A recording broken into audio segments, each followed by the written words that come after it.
जागते रहो। एक ने मुझसे प्रश्न पूछा, कहता है परमात्मा, इस बात की क्या गारंटी है कि हम मरने के बाद मुक्त हो जाएंगे? कोई गारंटी नहीं है। तुम्हारी मूर्खता के प्रश्नों का कोई उत्तर भी नहीं है। मरने के बाद मुक्त हो जाएंगे। तुम मरो, मेरे से एक एफडी ले जाओ, मैं तुम्हें 100 करोड़ रुपए दूंगा। तुम्हारे मरने के बाद कैश हो जाएगी, केवल तुम्हें ही मिलेगी। हंसी आई? हंसी वाली बात है। तुम मर गए तो वो 100 करोड़ तुम्हारे किस काम के?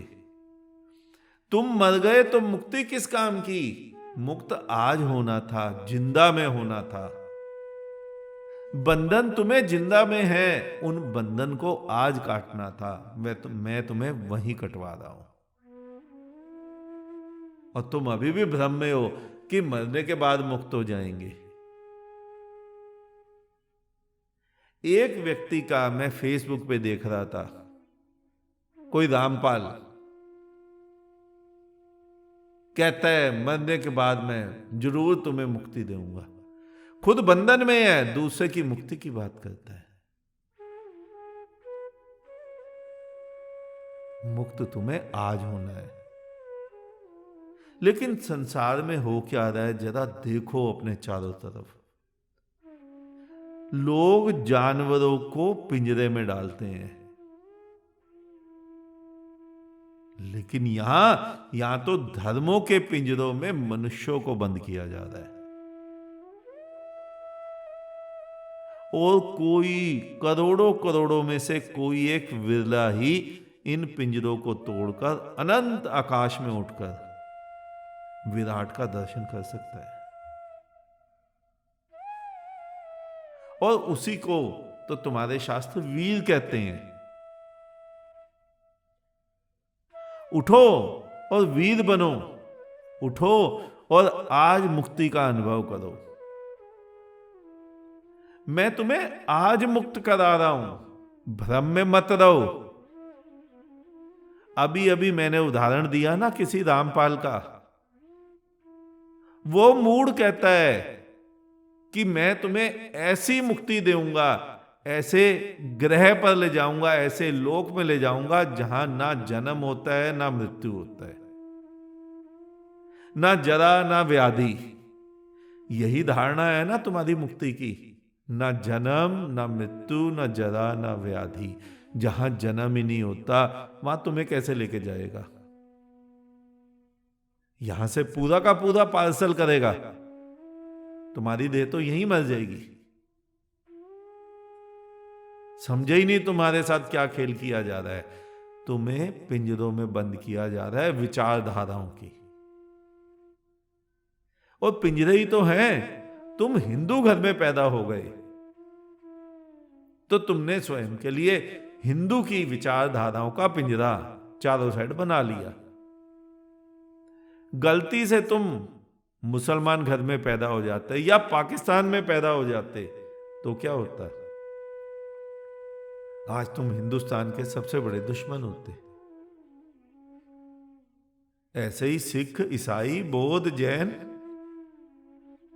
वो कोई भिन्न थोड़े ही हैं। और तुम अगर रूस में पैदा हो जाते तो तुम कहते ईश्वर मर चुका है। रूस में ईश्वर 1917 में मर गया था, क्रांति के समय। वहां की सरकार ने मार दिया था। लेकिन तुम्हारे लिए तो मुक्ति का लोक अभी तक जीवित है, जहां ना जन्म होगा ना मृत्यु होगी। तुम्हारे ही शास्त्र का खंडन हो गया। गीता, तुम्हारी गीता कहती है कि जिसका जन्म होता है उसकी मृत्यु अवश्य होगी। इसीलिए मूढ़ों ने तुम्हें जो मुक्ति के लिए स्वप्न दिखाए उसमें कह दिया मृत्यु नहीं होगी और जन्म भी नहीं होगा। सिद्धांत तो ठीक पकड़ लिया कि जन्म नहीं होगा तो मृत्यु नहीं होगी, लेकिन जन्म नहीं होगा तो तुम वहां प्रकट होगे क्या? तुम वहां जाओगे कैसे? ये देह यहीं छूटेगी, मुझे भी पता है, तुम्हें भी पता है। तो जब तुम्हारा वहां जन्म ही नहीं होगा तो जाओगे कैसे? कुछ नहीं समझ आया, केवल चार दीवारियों में जकड़े हुए हो तुम लोग, और उसी जकड़न को तोड़ना मुक्ति है। अनंत विचारों से स्वयं को मुक्त कर लेना मुक्ति है। और मुक्ति नामक कोई भी ग्रह नहीं है कहीं। जो भी मूढ़ रामपाल, सत्यपाल, नंदपाल, कोई छोटा ठाकुर, कोई बड़ा ठाकुर, कोई शोले का ठाकुर, कोई बाघ को फोटो लगा लेता है, बागेश्वर बन जाता है। कोई किसी की फोटो लगा लेता है, वो उसका ईश्वर बन जाता है। लेकिन तुम्हें भ्रमित ही तो करे जा रहा है। धर्म के नाम पर तुम्हें क्या कोई व्यक्ति आत्म साक्षात्कार करवा पा रहा है? और वही करना है तुम्हें, और तुम उसी से चूके जा रहे हो। स्वप्न देखे जा रहे हो भविष्य में मुक्त हो जाएंगे, बैकुंठ में सुखी हो जाएंगे, आनंदित हो जाएंगे। उठो, तुम्हें एक ना एक दिन स्वयं के लिए क्रांति करनी पड़ेगी। हो सकता है क्रांति एक दिन में ना हो,